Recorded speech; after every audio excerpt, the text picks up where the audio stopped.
Already assistant general manager. ఆయన ఇక్కడికి వచ్చి ఎవరిని అడుగుతాడు చెప్పు? తప్పు చేసిన వాడిని సీఎండీని అడుగుతాడు? ఆయన సీఎండీ గారితో మాట్లాడతాడా? మాట్లాడిన రిపోర్ట్ ఇస్తాడా? ఎందుకంటే ఈయన డిప్యూటేషన్ మీద పోయిండు, అయిపోయినాక మళ్ళీ వచ్చి సింగరేణిలో పనిచేయాలి. ఇది ఎందుకు వేసినట్టు అసలు ఈ కమిటీ అన్నది అర్థమవుతలేదు. కిషన్ రెడ్డి అన్నగారు దీనికి సమాధానం చెప్పాలి. ఇది కరెక్ట్ కాదు. నిజంగా మీరు వాస్తవాలు నిగ్గుదేల్చాలనుకుంటే సైట్ విజిట్ కంపల్సరీ అనే నిబంధనను క్యాన్సిల్ చేయాలి. గ్లోబల్ టెండర్లు, పారదర్శకమైన టెండర్లు అన్నీ ఓపెన్ కాస్ట్ మైన్లకు సింగరేణిలో పెట్టాలి. ఎండిఓ విధానాన్ని ఖచ్చితంగా రద్దు చేయాలని మేము డిమాండ్ చేస్తున్నాం. దాంతోపాటు కిషన్ రెడ్డి గారు నేను ఇంకొక మాట డిమాండ్ చేస్తున్నా. ఆంధ్రప్రదేశ్లో బొగ్గు నిక్షేపాలు ఉన్నాయి, తెలంగాణలో కూడా మన శ్రవణపల్లిలో, అట్లనే పెనగడపలో, సత్తుపల్లిలో, కళ్యాణకనిలో, కోయగూడెంలో, మన్గూరులో కొత్త టెండర్స్ కొత్తవి ఉన్నాయి బొగ్గు బ్లాకులు. అవన్నీ కూడా ఇవ్వాలని చెప్పి అవన్నీ కూడా తెలంగాణకు సింగరేణికి అలొకేట్ చేయాలని చెప్పి కిషన్ రెడ్డి గారిని నేను డిమాండ్ చేస్తూ ఉన్నాను. మీరు అది చేయకుండా మేమేదో మైనారిటీ స్టేక్ హోల్డర్సు, మాకు సింగరేణిలో ఏం చేయడానికి లేదు కాబట్టి ఏదో మేము పాపం చూసుకుంటా నిల్చుంటున్నాం అని చెప్పి చెప్పడం కరెక్ట్ కాదు. కోల్ ఇండియాలో ఉన్న అనేక విధానాలను కోల్ ఇండియా కన్నా బెటర్గా మరి కార్మికుల విషయంలో పర్టికులర్గా సింగరేణిలో మేము ప్రయత్నం చేసి ఇప్పించుకోవడం జరిగింది. కాబట్టి కిషన్ రెడ్డి గారు మరి ఖచ్చితంగా కార్మికుల సంక్షేమం కోసం కూడా మాట్లాడాలి. త్వరలోనే సింగరేణిలో ఎన్నికలు కూడా రాబోతూ ఉన్నాయి. మరి అధునాతమైనటువంటి ఫార్మసీలో మందులు కావచ్చు, హాస్పిటల్స్ మంచిగా చేయడం కావచ్చు, పెండింగ్ ఉన్నటువంటి ఆఫీసర్స్ బిల్లులు కావచ్చు, పెండింగ్ ఉన్నటువంటి కార్మికుల బిల్లులు కావచ్చు, పెండింగ్ ఉన్నటువంటి రిక్రూట్మెంట్స్ కావచ్చు, ఇవన్నీ కూడా మరి కిషన్ రెడ్డి గారు దగ్గరుండి ప్రయత్నం చేసి సింగరేణి కార్మికులకు ఇప్పియాలని కూడా నేను కోరుతా ఉన్నాను. మరి ఒకటి కాదు, రెండు కాదు, బీఆర్ఎస్ హయాంలో కూడా ఇదే నిబంధన వేరే వేరే డాక్యుమెంట్స్లో ఉండే అని చెప్పడానికి ఇవన్నీ సింగరేణివే, వేరే వేరే కాదు, ఇవన్నీ ఉన్నాయి. ఇవన్నీ దాచిపెట్టి మరి బీఆర్ఎస్ పార్టీ మాట్లాడడం అన్నది కరెక్ట్ కాదు. ప్రధాన ప్రతిపక్షంగా ఉన్నప్పుడు మీరు ప్రజల పక్షంగా ఉండాలి తప్పితే కాంట్రాక్టర్ల పక్షాన ఉండకూడదు. ఇది కరెక్ట్ కాదని చెప్పి నేను మీకు కోరుతా ఉన్నాను. మరి దీంతోపాటు నిన్న మొన్న నేను ప్రెస్లో చూసిన మా మహేష్ కుమార్ గౌడ్ గారు మా నిజామాబాద్ కాబట్టి ప్రేమతో అన్న అని పిలుస్తున్నా. కాంగ్రెస్ పార్టీలు ఉన్నా కూడా అన్న అని పిలిచే వ్యక్తులలో ఆయన ఒక్కరు కాబట్టి మహేష్ కుమార్ గౌడ్ గారు చిట్ చాట్లో చెప్పిరని విన్నా. నేను స్వయంగా ఆయన బయట అయితే చూడలేదు. అదేందో నేను కాంగ్రెస్లోకి వస్తా అంటే ఆయన వద్దన్నాడట. నేను మహేష్ అన్నని చెప్తున్నా, అన్న కాంగ్రెస్లో ఏం లేదు, అది లూజింగ్ పార్టీ, ఓడిపోయే పార్టీ. నెక్స్ట్ టైం కాంగ్రెస్ రాదు తెలంగాణలో. నెక్స్ట్ టైం తెలంగాణలో మా జాగృతి పార్టీ గెలుస్తుంది. మిమ్మల్నే మహేష్ కుమార్ గౌడ్ గారిని నేను జాగృతిలోకి ఇన్వైట్ చేస్తున్నా. మీకున్న ఎక్స్పీరియన్స్తోని మీకు మంచి పోస్ట్ ఇస్తామన్నా, నేషనల్ కన్వీనర్ ఇస్తాం, మీకు మంచి పోస్ట్ ఇస్తాం, మీరే రండి. మేము చాలా సీరియస్ పొలిటికల్ పార్టీగా చాలా పెద్ద ఎత్తున ప్రజల వద్దకు వెళ్తాం. భగవంతుడి దయతోని, ప్రజల దయతోని తిరుగులేని రాజకీయ శక్తిగా ఈ రాష్ట్రంలో ఆవిర్భవిస్తాం. కాబట్టి మీరు నన్ను బద్నాం చేసే ప్రయత్నం చేయొద్దు. నేను వస్తాను కాంగ్రెస్ పార్టీలోకి మీకు చెప్పడం, మీరు వద్దనడం, ఇవన్నీ మీకు కలవడ్డది కావచ్చు అన్న. ఏమనుకోతే ఎవరికైనా చూపించుకోరు, జర బొట్టు గిట్టు పెట్టించుకోరు. నా రిక్వెస్ట్ ఏంటంటే ఇటువంటి ప్రయత్నాలతోని నా వ్యక్తిత్వాన్ని దెబ్బతీసే ప్రయత్నం చేయొద్దు. మేము మంచిగా మా పార్టీ తయారు చేసుకుంటున్నాం, విధి విధాలను తయారు చేసుకుంటున్నాం, కమిటీలు వేసుకున్నాం, మంచి జోరుదారు తయారీలు ఉన్నాం మేము. అంతేగాని ఎవరి కోసం వెయిట్ చేస్తలేం. సమయం వచ్చినప్పుడు ఖచ్చితంగా ముందడుగేస్తాం, సమయం సందర్భాన్ని బట్టి ముందుకెళ్తాం. ఇటువంటి ప్రయత్నాలు చేయొద్దని కాంగ్రెస్ పార్టీ నాయకులకు మాత్రం నేను తెలియజేస్తూ, ఇక్కడున్న పత్రికా మిత్రులకు, సింగరేణి కార్మికులకు ముఖ్యంగా మేము మీకు భరోసా ఇస్తున్నాం. ఈ రాష్ట్రంలో ఎవరు కొట్లాడకున్నా హెచ్ఎంఎస్ తెలంగాణ జాగృతి సింగరేణి కార్మికుల పక్షాన నిలబడుతుంది. మెడికల్ బోర్డు కోసం కొట్లాడుతుంది, అలియాస్ నేమ్స్ కోసం కొట్లాడుతుంది, ప్రతి ఒక్క అంశం కోసం కొట్లాడుతుంది అని చెప్పి ఈ సందర్భంగా తెలియజేస్తూ మీ దగ్గర సెలవు తీసుకుంటున్నాను. Thank you. జై తెలంగాణ, జై తెలంగాణ.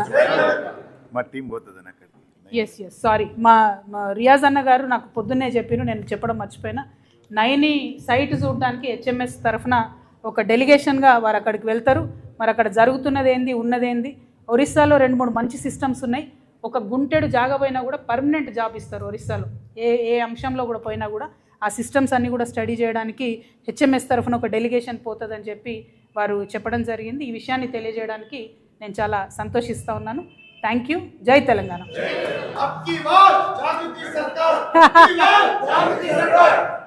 పార్టీ అయినాక ఇప్పుడు థ్యాంక్ యూ. జై తెలంగాణ.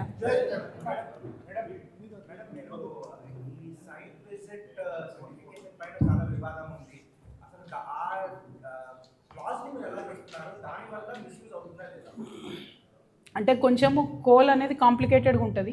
ఆ కాంప్లికేటెడ్ విధానంలో ఏంటి అంటే కంటిన్యూస్గా తీస్తూ ఉండాలి కోల్, ఏదో రిక్రియేషనల్గా తీయడానికి ఉండదు, కంటిన్యూస్గా తీయాలి, చాలా టెక్నికల్గా తీయాలి. సో ఒకరు మట్టి తీస్తుంటే ఇంకో పక్కన బొగ్గు తీస్తుంటే ఆ ఓపెన్ కాస్ట్ మనీలో గనిలో చాలా ఎగుడు దిగుడు ఉండే వాతావరణంలో రకరకాల మెషిన్లతో వర్క్ జరుగుతుంటుంది. అది జరుగుతున్నప్పుడు జనరల్గా ఆ సైట్కి పోయి చూసి మరి ఈ సైట్లో ఇన్ని ఇబ్బందులు ఉన్నాయి కాబట్టి ఈ పర్టిక్యులర్ కాస్ట్ అయితేనే మేము చేయగలుగుతాము అని చెప్పి ఒక రియలిస్టిక్ వాల్యూ ఇవ్వడానికి ఆ నిబంధనలు పెట్టడం జరుగుతుంది వాస్తవానికి అయితే. అది ఇంతవరకు ఓపెన్ కాస్ట్కి ఓబీలకు లేదు, అది కొత్తగా కాంగ్రెస్ గవర్నమెంట్ వచ్చినాక పెట్టినారు. ఆ నిబంధన వల్ల ఏం జరుగుతుందంటే గ్లోబల్ టెండర్స్ ఎవరైతే వేయాలనుకుంటారో వారికి లోకల్ ఆఫీసెస్ ఉంటాయి, వాళ్ళు కూడా పోయి సైట్ విజిట్ చేసి సబ్మిట్ చేయొచ్చు.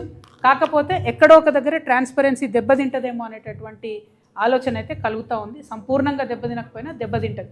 మరి ఇన్ని రోజులు లేని విధానం ఇప్పుడే కొత్తగా పెట్టడము అనే దాంతో ఏంటంటే కొంతమందికి అవకాశాలు దెబ్బ కొట్టడానికి అని నాకు అనిపిస్తుంది. అయితే నైని విషయంలో పర్టికులర్గా మాట్లాడితే మెగా కృష్ణారెడ్డి గారు అదేవిధంగా మొత్తం ఈ ఎవరైతే నైని కోల్ ప్రాజెక్ట్ని చేజిక్కించుకోవాలనుకున్నారో హరీష్ రావు గారు, ఈ మా గుంటనక్క గారు, వీరు ఏం చేసిందంటే అసలు చెప్పని విషయం ఏంటంటే ఏదైతే బయట ఇరిగేషన్ ప్రాజెక్ట్స్లో ఎర్త్ వర్క్ అని చేస్తారో దాన్ని ఈ ఓపెన్ కాస్ట్ మైన్లలో ఓబీలో చేసేటటువంటి సాయిల్ ఎక్స్కవేషన్కి ఈక్వేట్ చేసి ఆ ఎక్స్పీరియన్స్ మెగా కృష్ణారెడ్డి కంపెనీకి ఇచ్చే ప్రయత్నం చేస్తున్నారు.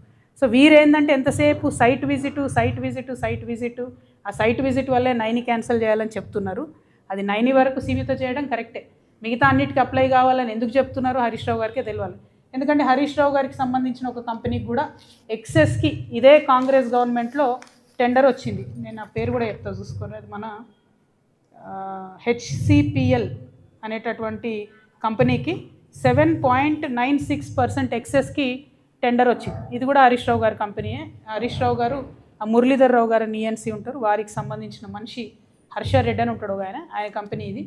సో ఆ కంపెనీకి కూడా మరి ఎక్సెస్ వచ్చింది. మరి ఎందుకు వచ్చింది ఇట్లా అన్నది కూడా వారు కూడా ఆలోచించాలి. వీళ్ళకి అంతకుముందు కూడా వర్క్స్ వచ్చినాయి, ఇప్పుడు కూడా వర్క్స్ వచ్చినాయి. సో నేను అనేది ఏంటంటే రాజకీయంగా బురద చల్లాలని చల్లడం కాదు, యాక్చువల్గా ప్రాక్టికల్గా ఈ ఆన్ సైట్ విధానం అయితే నాకు తెలిసి నష్టమే, దాన్ని తీసేయాలని డిమాండ్ చేస్తున్నాను. రెండవది ఏదైతే ఓబీ కాంట్రాక్టర్స్కి పెట్టేటటువంటి రిస్ట్రిక్షన్స్ ఉంటాయో నైని విషయంలో వాటిని చాలా లూజ్ అని చేసేసారు, ఎందుకంటే కృష్ణారెడ్డి గారికి అవకాశం ఇవ్వడానికి. ఈ మాట చెప్తే TV9లో నా స్టోరీ అయ్యారు, అయినా సరే చెప్తున్నా, ఎందుకంటే దీనివల్ల ఒక 25 సంవత్సరాలు 25,000 కోట్ల రూపాయలు సింగరేణికి నష్టం జరుగుతుంది, నా కార్మికులకు నష్టం జరుగుతుంది. కాబట్టి నేను చెప్తా ఉన్నాను. సో ఆ నిబంధనలు మాత్రం పారదర్శకంగా లేవు. We have to evolve a new system.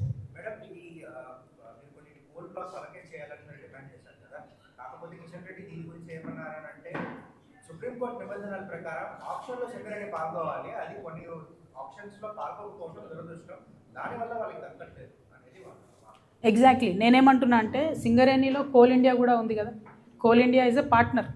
కాబట్టి కోల్ ఇండియా సింగరేణి రెండు హెల్తీగా ఉండాలంటే ఉన్న కోల్ బ్లాక్స్ మనకు రావడం కరెక్ట్. ఆంధ్రప్రదేశ్లో కానీ తెలంగాణలో కానీ సింగరేణి అంత ఎక్స్పీరియన్స్ ఉన్నటువంటి ఇంకొక కోల్ మైనింగ్ కంపెనీ లేదు. లేనప్పుడు కన్విన్స్ చేసి మనది కొత్త రాష్ట్రం కాబట్టి, మొత్తం భారతదేశంలోనే మనది కొత్త రాష్ట్రం కాబట్టి కొంచెం ఎక్స్ట్రా ఎఫర్ట్ పెట్టి కిషన్ రెడ్డి గారు ఈ సాయం చేయాలని కోరుతున్నాను. నేను రూల్స్కి వ్యతిరేకమా అన్నది కాదు, ఎగ్జామ్షన్ ఇవ్వచ్చు కదా. గుజరాత్ విషయంలో అనేక ఎగ్జామ్షన్స్ ఇచ్చినారు, ఎన్నికల సమయంలో బీహార్ విషయంలో అనేకమైన ఎగ్జామ్షన్స్ ఇచ్చిండ్రు, మనకెందుకు ఇవ్వరు? ఇచ్చే విధంగా ఎందుకు ప్రయత్నం చేయరు? మరి ఆ మాత్రం ప్రయత్నం చేయకపోతే 8 మంది బీజేపీ ఎంపీలు ఎందుకున్నారు అనేది నా ప్రశ్న. Thank you.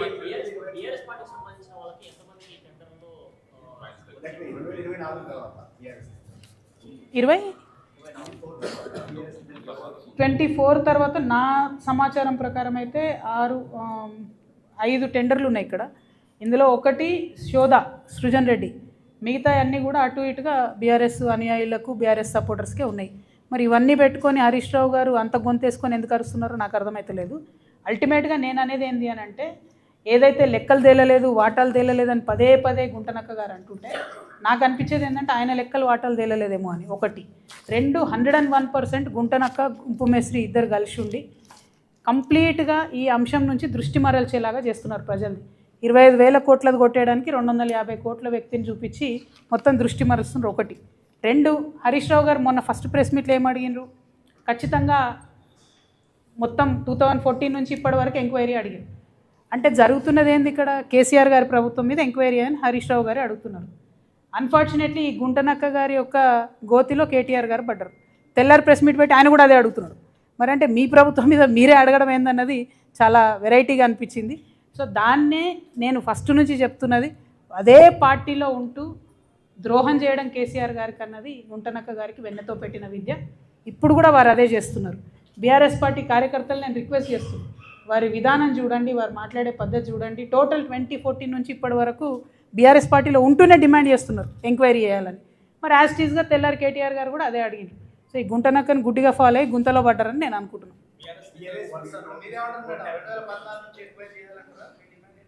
నేను ఒకటే చెప్తున్నా, as on today 9 is the biggest block that Singareni has. First దాన్ని ప్రొటెక్ట్ చేయాలి. ఆ తర్వాత ఏదైతే కేంద్ర ప్రభుత్వం ఎంక్వైరీ అన్నారో ఇంకొంచెం డీటెయిల్గా ఎంక్వైరీ చేయండి, నాకేం ప్రాబ్లం లేదు. 2014 నుంచి చేసుకోండి, 1956 నుంచి చేసుకోండి. మాది కార్మికుల పక్షం, కాంట్రాక్టర్ల పక్షం కాదు కాబట్టి నాకు టెన్షన్ లేదు. సో అల్టిమేట్గా సింగరేణి సంస్థ బతకాలంటే సింగరేణికి ఉండాలి 9 అనేది. సింగరేణి ద్వారానే అక్కడ ఓపెన్ కాస్ట్ మైనా ఏది చేస్తారో చేయాలని నా కోరిక.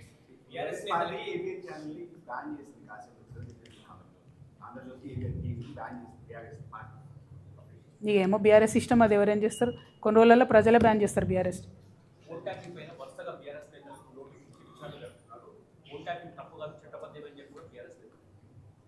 అంటే నేను ఒకటే మాట చెప్తా ఉన్నాండి, అసలు కాంగ్రెస్ ప్రభుత్వం ఎవరికి నోటీస్ ఇస్తుందో అర్థమవుతలేదు. ఫోన్ ట్యాపింగ్ చేసిన వాళ్ళకి ఇస్తున్నారా, ఫోన్ ట్యాపింగ్ బాధితులకు ఇస్తున్నారా?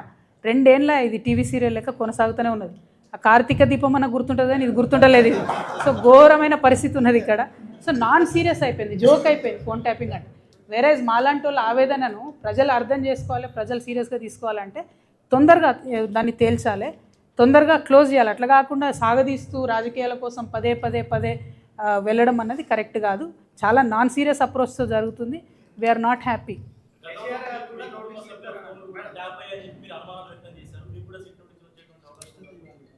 నాకు తెలియదు, ఏమో చూద్దాం, వచ్చినప్పుడు చూద్దాం.